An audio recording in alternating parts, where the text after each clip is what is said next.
A recent Atlantic Monthly Magazine online article, it was actually a book review, by a psychologist who shared about a male patient of his when he was working in a psychiatric facility. And this particular patient came in, he was well-dressed, very good-looking guy, looked like a successful businessman. So, what happened with this guy? Well, it turns out that he had a series of really difficult business problems and failures that he had, but nobody in his life knew how desperate his situation had become. He shielded everyone. He went to, each morning he would leave his house, suit and tie.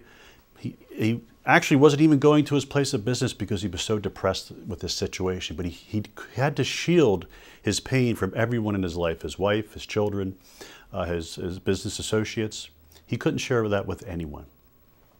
And so what happens, his son one day walks into the family room of his house and he finds this man with a loaded gun pointed to his head.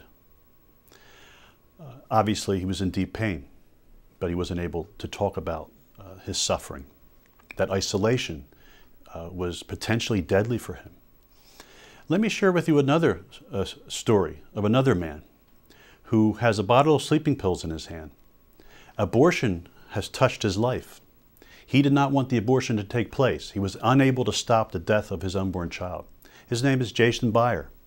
Jason is featured in a story in our book, Redeeming a Father's Heart. Redeeming a Father's Heart is available at rachelsvineyard.org. Front page of our website, you'll see a nice description of the book for you to purchase and learn more about.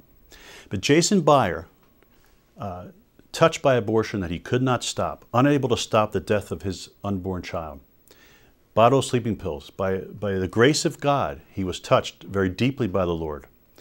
And he dropped the pills and he began to grieve very deeply. He read Dr. Catherine Coyle's book on men and abortion. That book touched him and continued that process of healing. Eventually he went to a Rachel's Vineyard retreat as part of his healing journey.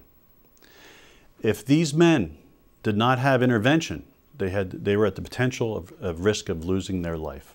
So we need to reach out to men with the good news that, especially for those who have been unable to stop an abortion, that there is help and there is healing available for them, that they need to not give in to the temptation to isolate themselves, to hide their pain.